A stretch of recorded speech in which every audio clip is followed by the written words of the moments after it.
Hello, folks. Today we're going to talk about the fights that happened this past weekend at the Barclays Center in Brooklyn, New York, between WBA lightweight champion Gervonta Tank Davis versus Lamont Roach Jr.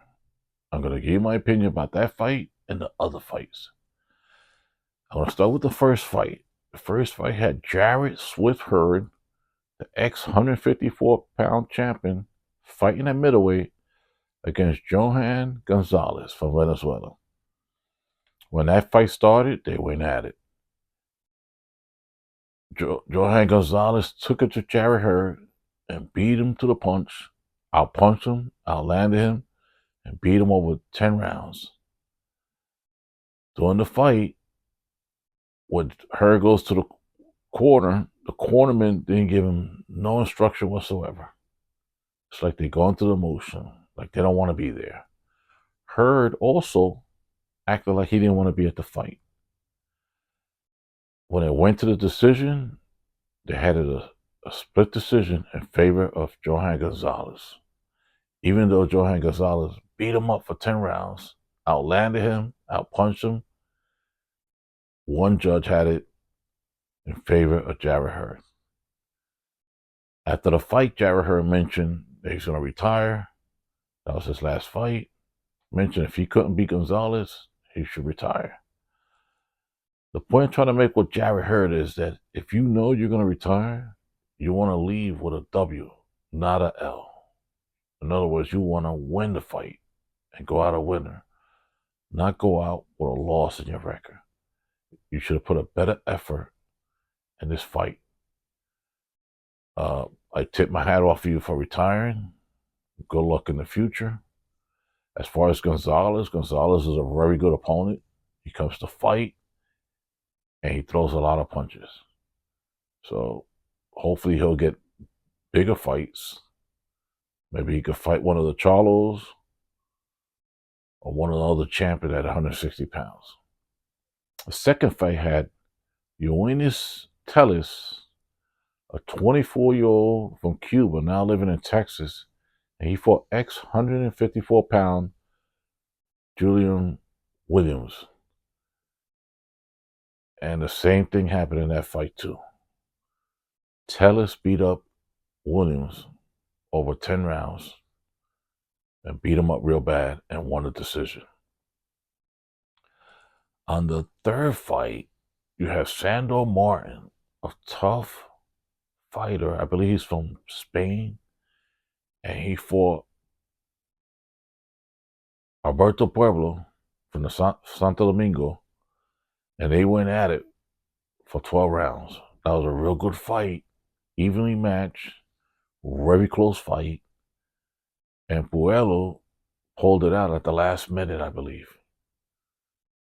Sandor Martin thought he won the fight because it was that close. Pueblo won that fight. On the fourth fight, you had Jose Rayo Venezuela against Gary Antoine Russell. And Gary Antoine Russell beat Jose Rayo Venezuela all 12 rounds. Beat him up real bad. And became the champion. Just like he predicted he was going to do. Jose Rayo Venezuela, he's with Robert Garcia. And he goes to another trainer, and guess what? Not only he lost his title. And his record is 14-3. Where he goes from there. He didn't put up a good effort. He lost, and he just didn't do nothing in that fight. Maybe he should have stood with Jose Benavidez Jr., Sr. He should have stood with him, and maybe he could have won. And Jose Rayo Venezuela right now is in court with Jose Benavidez Sr. in regards to something that happened. Now, Gary Antoine Russell, he's looking to fight the only man that beat him, which was Alberto Pueblo. So they might hook it up.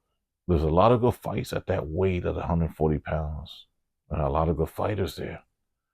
All these fights has to be made. On the main event between Gervonta Tank Davis versus Lamont Roach, I had picked Tank Davis to win by a 9th or 10th round knockout. And guess what? I was wrong. Because Lamont Roach came to fight. He put up a good effort. That fight was evenly matched, and it was a good fight.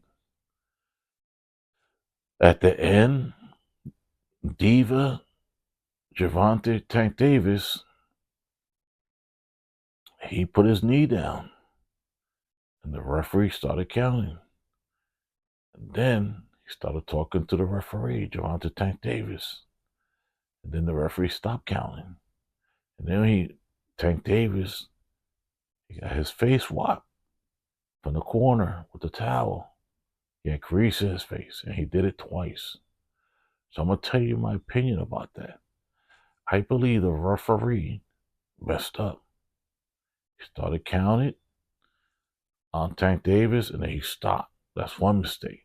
Second mistake, that he started talking to Tank Davis. He let Tank Davis control the fight. That's two. On the third time, he let him wipe his face, and then he let him wipe his face again. So all in all, that should have been at least 2-point deduction right there. At the end of the fight, I had Tank Davis in a close fight. When you deduct the 2-point deduction, Lamont Roach should have won that fight. How important is all that? Simple. Because they declared a draw, it cost Lamont Roach a lot of money. If Lamont Roach would have won, guess what? He would have been making more money than what he's making now. If Lamont Roach made $10 million for that fight, he could have been making $25 million for that fight. So the referee cost Lamont Roach not only the victory, the happiness that come from beating Gervonta Tank Davis, but he cost him money. The referee messed up. Now also too, Tank Davis mentioned that if the New York State Commission turned that draw into a defeat, that he would never fight in New York. And if I was the New York State Athletic Commission, I will overturn that, because that should be a loss of his record. And if Tank Davis don't ever want to fight in New York, so what? He mentioned he was going to retire anyway, so there's no big deal. But because Tank Davis is the cash cow, that's why all this is happening. That's why I call him Diva. And Tank Davis is a very talented fighter. Real good fighter. But he acts like a diva. He acts like Mayweather, like a diva. They want preference. They want special privileges. They feel entitlement. They shouldn't be like that. If he lost, give him the loss. That's the way it should be. You shouldn't get preference. They gave and they gave one of my favorite fighter, Muhammad Ali, a lot of preference when he was fighting, and they gave Mayweather preference when he was fighting, and now they're giving Diva Gervonta Tank Davis preference, and it shouldn't be like that. There's rules to the boxing match, and those rules has to be followed. The referee, normally a good referee, he messed up. He messed up. He should have gave him the count, and if he would have went in the corner, deduct a point. He should deduct a few points off him.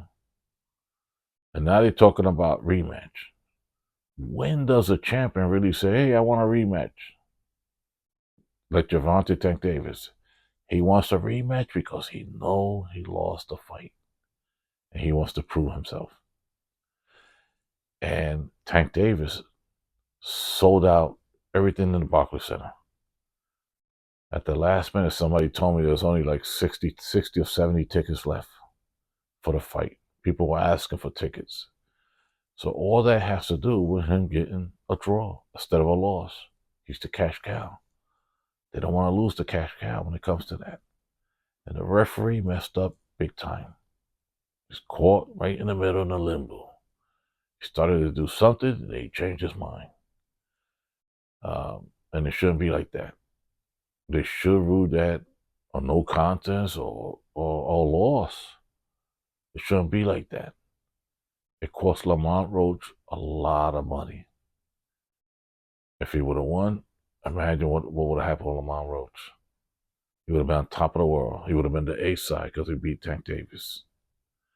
As far as the other fighters calling out Tank Davis, Keyshawn Davis called out Tank Davis. Keyshawn Davis will have no chance against Tank Davis. Tank Davis will knock him out just like he knocked out Frank Martin.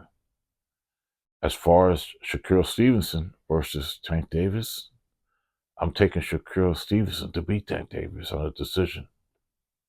And that should be a good fight. Shakur Stevenson's very defensive and very accurate when he punches. He's a very good fighter, and he knows how to move around. He has excellent ring IQ.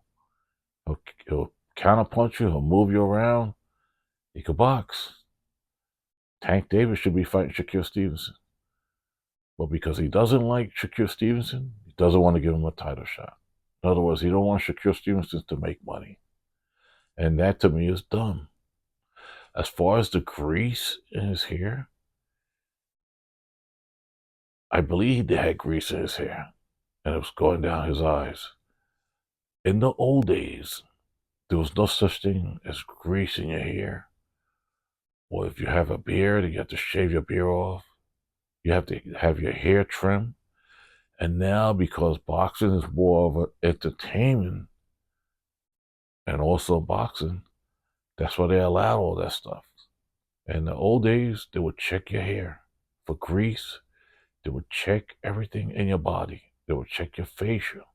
If you have facial hair, you had to cut it off. They didn't allow that. In the old days, they check everything. But because it's entertainment now, and of course you want to look good, which is nothing wrong with that. But if you got grease in your hair, guess what? When you're fighting close with the other fighter, you're rubbing that grease in the other fighter's face. And that should not be allowed. They should go back to the old days where you check your hair, check your face, and don't allow any of that. It's called boxing. I understand it's entertainment too, but it's more boxing. And that's the way it should be, a boxing match, where everything is even down the middle. One fighter shaves, the other fighter shaves. One fighter has short hair, the other fighter has short hair. Cut his hair, do what you gotta do, keep it clean, keep it accurate when it comes to this. I hope you like this video. Like, share, comment, subscribe. Thank you for watching. Have a great day.